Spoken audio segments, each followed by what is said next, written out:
Edwin Land demonstrates the first instant camera, the Polaroid Land camera. USS Newport News, which was the first completely air-conditioned warship, was launched in Newport News, Virginia, and Jackie Robinson is signed to the Brooklyn Dodgers, becoming the first African-American Major League Baseball player since the 1880s. The year is 1947, and this was the last year of Hudson's stellar truck offering, the Big Boy. But before getting into all of it, I'm your host, Jay. Welcome to What It's Like, the automotive channel that does mini documentaries on lost and forgotten icons. This channel is home to the orphan car brands, or brands that aren't around anymore. History, specs, design. See these vehicles like you've never saw them before. We post between 4 and 5 episodes each week, with engine episodes generally on Wednesdays, and I'm not trying to yap. I'm just trying to tell you what we're about. If any of that sounds of interest to you, subscribe and hit the bell icon next to it to never miss a video. Real quick announcement before getting into the meat and potatoes. Hershey is coming up really quickly. It will be Tuesday through Friday, October 8th through the 11th. Hershey is absolutely huge. They're also having an RM auction at the Hershey Lodge, which I will put right here if you're interested in going. I will be there Wednesday through Friday, and I know it's like a needle in the proverbial haystack, but if you see me, be sure to say hi. 1947 Hudson model lineup was broken down into two model lines. The Super, which was powered by a 102 horsepower flathead 6, riding a wheelbase of 112 inches, and the Commodore, which had two power plant options.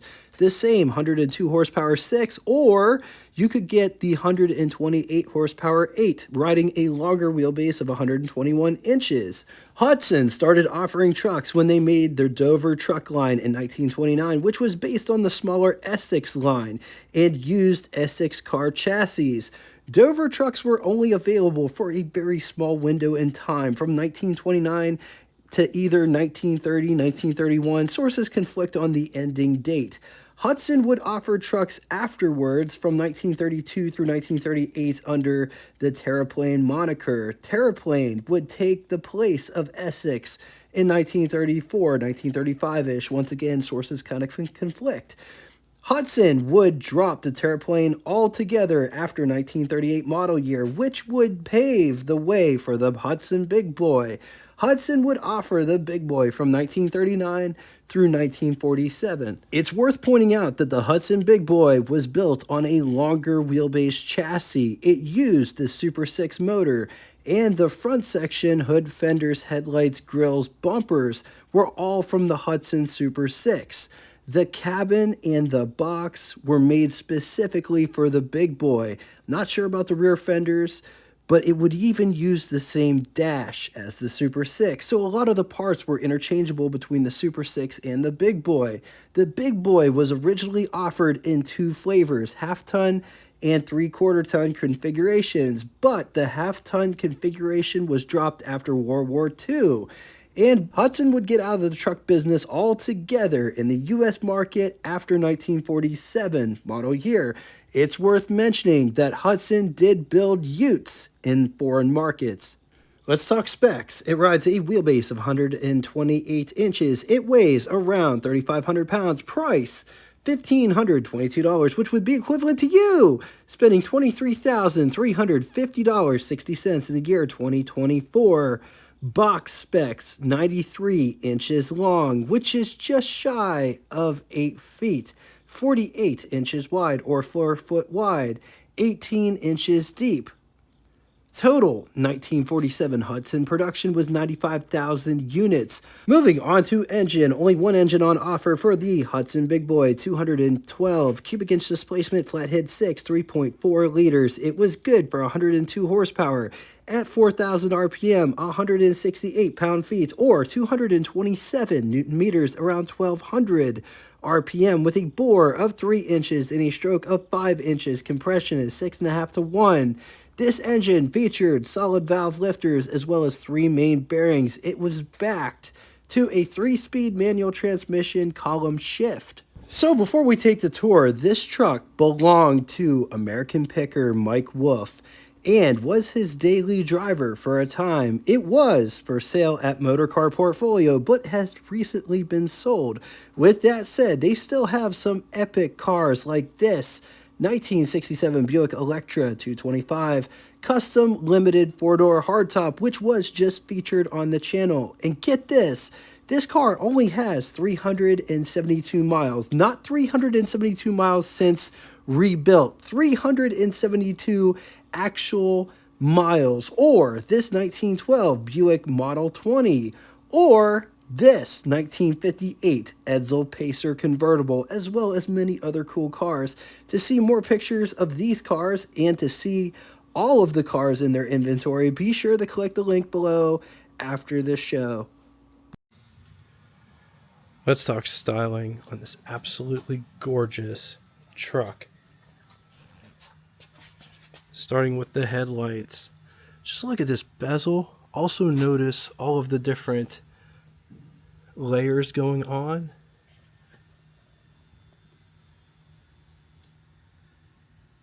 Then we come to the bars. Look at how this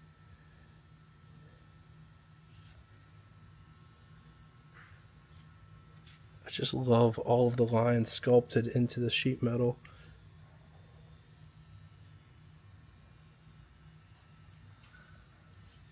This one has turn signal indicators back behind.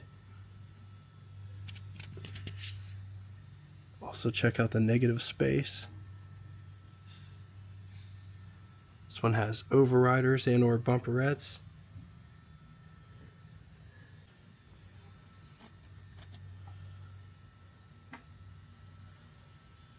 And these mini ones off the side here. Look at how far this top bar extends out, going to the beautiful Hudson badge that lights up at night.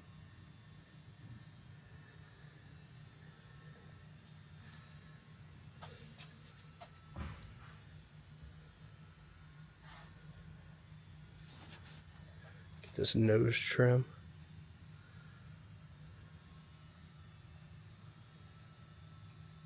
This one does have a hood ornament.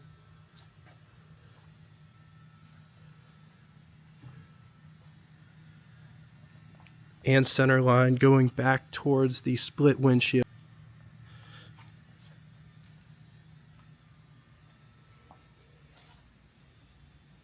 Absolutely gorgeous truck.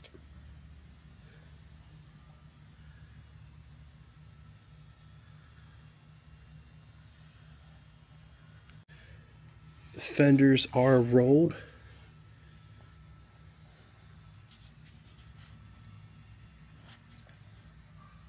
Also check out the trim there on the fender. Also notice how the fender flares down as it meets up with the running board. The running board is very slender. There's my foot for reference, or size 12 shoe.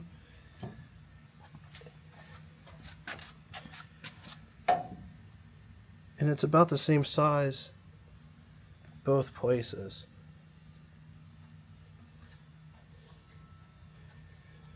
Just look at how that flares out. Side trim with Hudson badge nice and proud there on the hood. This one has a external cowl vent. Notice it still has the trim piece that meets up with the windshield.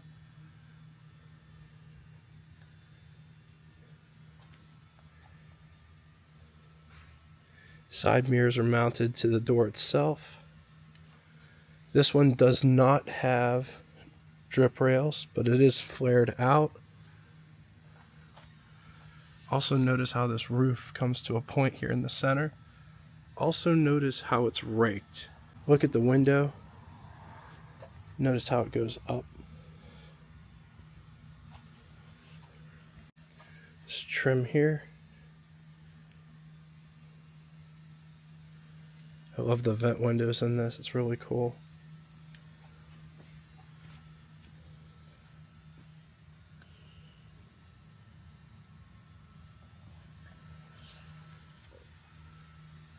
Look at the rear window situation and how it's pressed in, or has that pressed in look. This is what the box looks like. It's a really nice sized box, all things considered. Rear fenders, which have fender skirts. Gas filler is on the driver's side.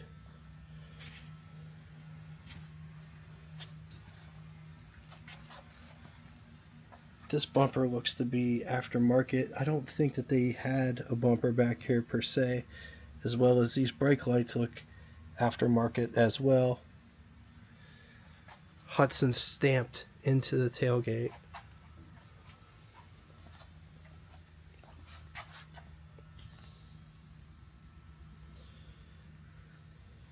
Getting inside, but before we do, just look at how this door handle is designed. Also notice how this trim piece indents in ever so slightly, so when you go to grab it, you're not hitting your knuckles off of this. That's a really cool touch. This door has a really nice quality feel about it. And it opens up 90 degrees, allowing plenty of access into the cabin. Very basic door panel. This feels like almost like a bus seat material. Door handle to get out, window crank for the big window, which operates like this. Also has a vent window here. Coming down inside the pedal box down here, clutch, brake, gas pedal, emergency brake. This is the hood release. Just take a look at this interior.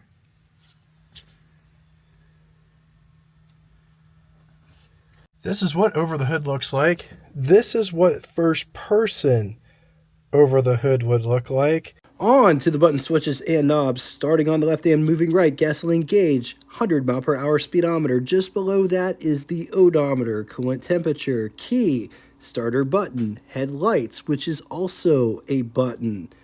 People may not know this, but Hudson pioneered idiot lights, which there are two. One is for oil pressure, then you have the clock in the center.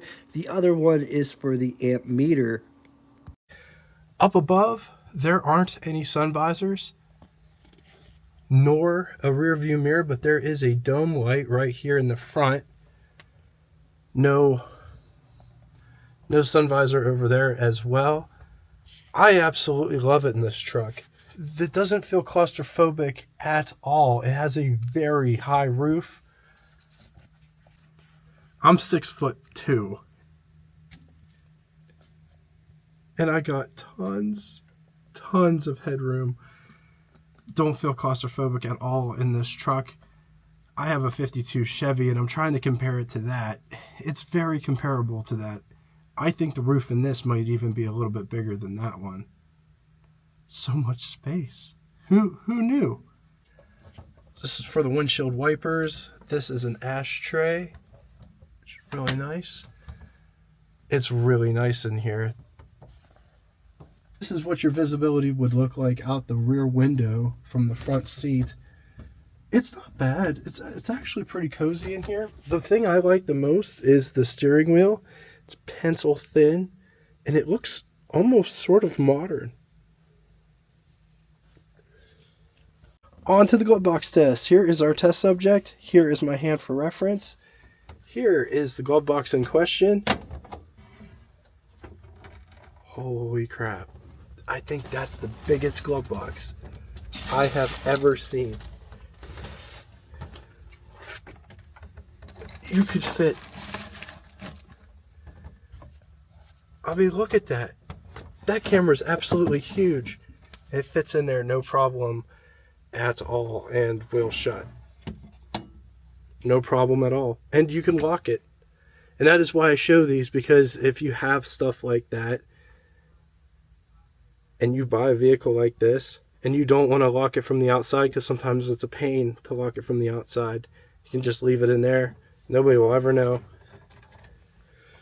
Down here is also your heater.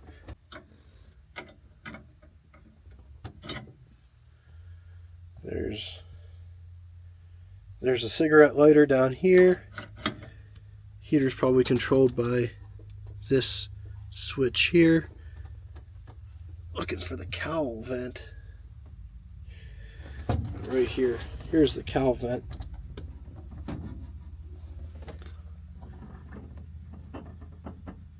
So that's what that does. Raises and lowers the cowl. Inline flathead 6. Alternator. This one's been upgraded with an alternator as well as a 12-volt battery. Also just notice how far the engine sits back. There's the radiator, but nothing sits in the front part.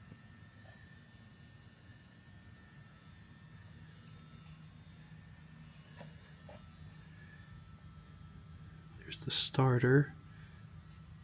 I love how accessible everything is. The rack for the steering. This one has dual horns. Oil bath air cleaner. Downdraft carburetor. Notice the exhaust and intake is all on the same side.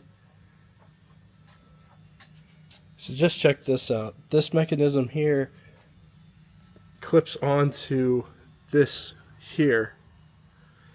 This is open from the inside.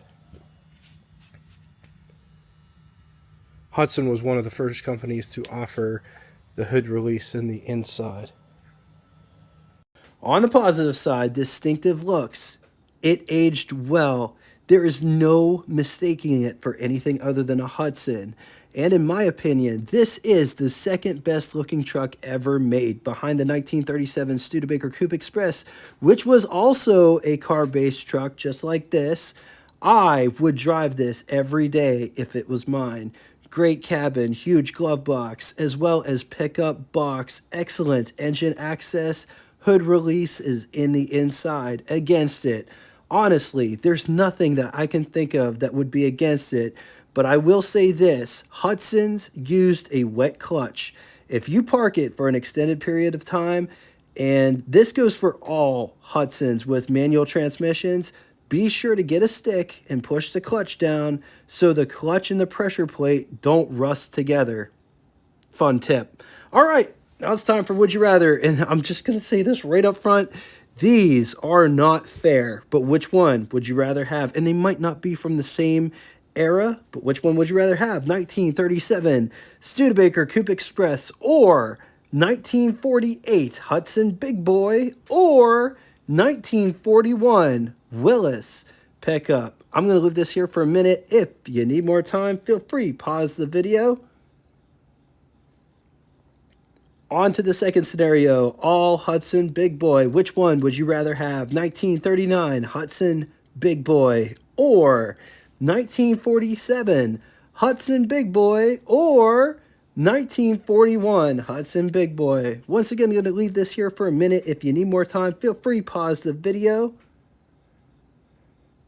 Now it's time for Name That Tune. First person to get both the name of the band, song title, and the lyric that comes next will have their comment pinned to the top of the comment section. If you brought a big brown bag of them home, I'd jump up and down and hope you toss me a carrot. So once again, looking for the name of the group, song title, and the lyric that comes next. First person to do all three will have their comment pinned to the top of the comment section. Thank you all so much for coming out and watching this.